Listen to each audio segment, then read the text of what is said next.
Greetings and welcome to Pinball Help, although today it's called Video Game Help. And as you can see, I am working on a vintage original Pac-Man, Ms Pac-Man machine, complete with all of the battle scars that you would normally expect from a game that's this old and probably has millions of gameplays on it. So this is another game that's come out of a bar in the French Quarter of New Orleans that is famous for having these old machines, and it's going back into the bar.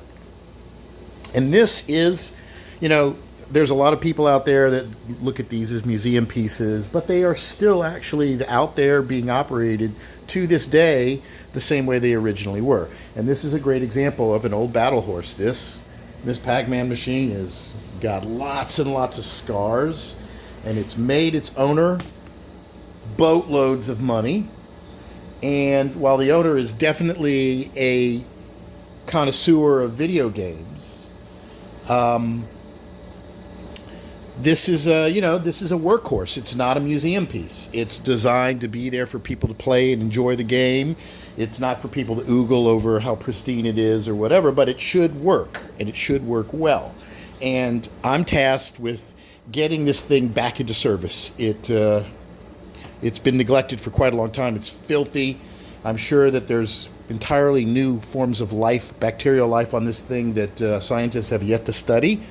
So I'm going to be a little bit careful with it, but we're going to try to get this thing back to life, and I'm going to show you what we're doing, which, again, may be controversial because some people think these games need to be all original. Let me tell you what I'm going to be doing, because I have a job to do. The alternative is for this thing to end up in the trash if I don't do what the guy wants. And I respect that different people have different objectives with their games. You can do what you want with your game.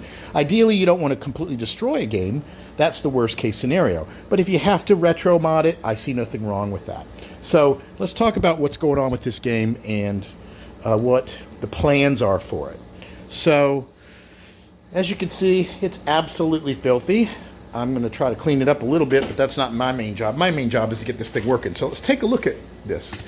So it looks like it's already been modified to some degree. You'll see down here in the bottom, there's a switching power supply, the red box, next to this other power supply down there in the bottom, the transformers and all of that.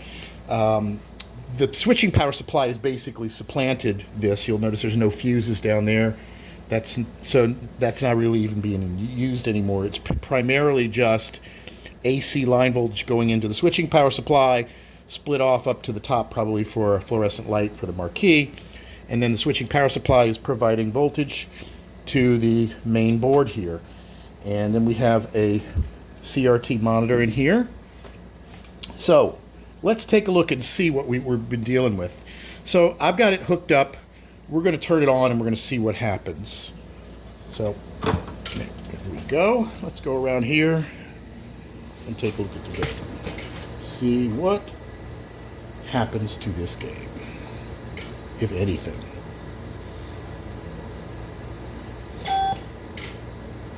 So it sounds like we got sound.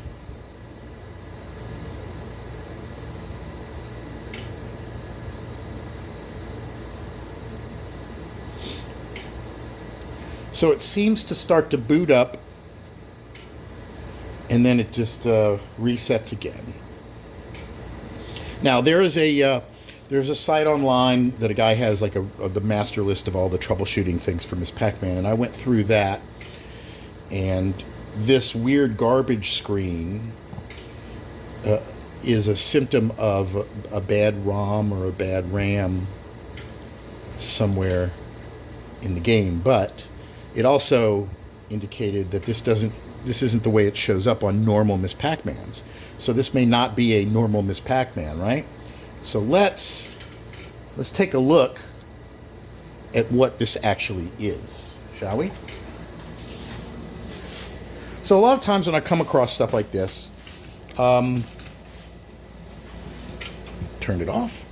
When I come across stuff like this, again, I've been doing this for decades, but there's always somebody that might have run into something that I'm unaware of. So I like posing questions in the various repair groups and seeing what other people think. You never, I don't care how much you know, there's always somebody there that may know something, or there may be something new that's come out, or something new that's been discovered about some of these games. So this game has been hacked on for quite a lot over the years. So let's pull this MPU board out and take a look at it. Shall we? I've already got the rails removed, so we can pull this thing completely out. Now, let's put it right over here. Shall we? Now, I've already made notes on it, but one of the things you will see is it says Sega. This is not a traditional Ms. Pac-Man board. It's a Sega MPU board. So what's up with that? This is what apparently they call a bootleg. And this one may be particularly rare. I posted this in the repair group, and nobody had ever seen this configuration before. But they thought it was like a copy of Sega, and it said something different than Sega. It was just like a Chinese or something copy. But this is actually probably a legitimate Sega MPU board. And the consensus may be that this was a Sega game like Pengo or Ghosts something. And then it was modified to run Ms. Pac-Man. So I don't know who did this. Got some interesting jumpers over here on the bottom too. It's got some cracked little capacitors here. They're not necessarily critical, but it keeps screwing up. So chances are it's probably one of the sockets or one of the ROM things here. And there's a lot of stuff to go through. So what do you do about this? Well, considering the fact that it is not an original Ms. Pac-Man board anyway, I'm not sure what to do. But there's a new technology that I think is worth trying out to replace this. And so that's what I've pitched to the owner, because he just really wants to make this stuff reliable. And so we're going to try this. We're going to try something different. And I'll show you what we're going to try. So this is something I picked up. I haven't had a chance to play with it yet. It's called the BitKit 2. And this is a FPGA array, a programmable system that will actually run the original arcade code. So the idea is you take the ROM from Ms. Pac-Man and you load it onto this board, and then you jack it into the display. Now this is a Jamma connector. Ms. Pac-Man's not a Jamma connector, but here's the adapter right here. So you plug this into that, and then you plug your power train from your switching power supply into that, and then you plug the main thing here. Or you might not even need this if you've got the switching power supply already jacked into the Jamma thing, which I think they have. So basically plug it into here, and then this thing is good to go. And then you can also program it to run multiple games. So we're going to play around with this, and we're going to see. What's interesting about this is upgradable and configurable via Bluetooth. It doesn't have USB connectivity that apparently the BitKit 1 did. This is the newer version, which does either Wi-Fi or Bluetooth. I'm going to see how easy it's going to be to connect to it that way. We'll see. I would have preferred just a good old USB, but anyway, we'll see.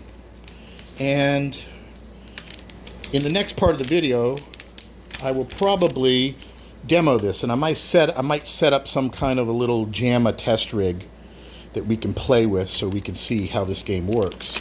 And we're going to try that in this Ms. Pac-Man. Now, we'll have to see. It's not the best solution for something that's actually on location, because it's mainly designed for home use. So can it be set up in such a way that it can be used? I believe so, and we're going to look into that. I may or may not. Since the switching power supply is in there already, I might not replace that.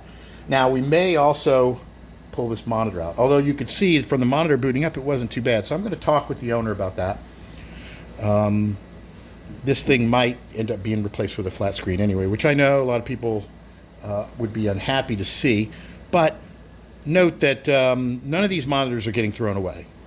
We're keeping them all, and we're refurbishing them, and they're going to always be available. When I do a mod like this, it's always a non-destructive mod. So if somebody wants to make the game back the original way, they can. That's fine. This game is obviously just, it's really roached out, and the plan is for it to go right back into the bar. So let's see where we go from here. So stay tuned for part 2, where we will see the progress made. And thanks for watching, and be sure to subscribe.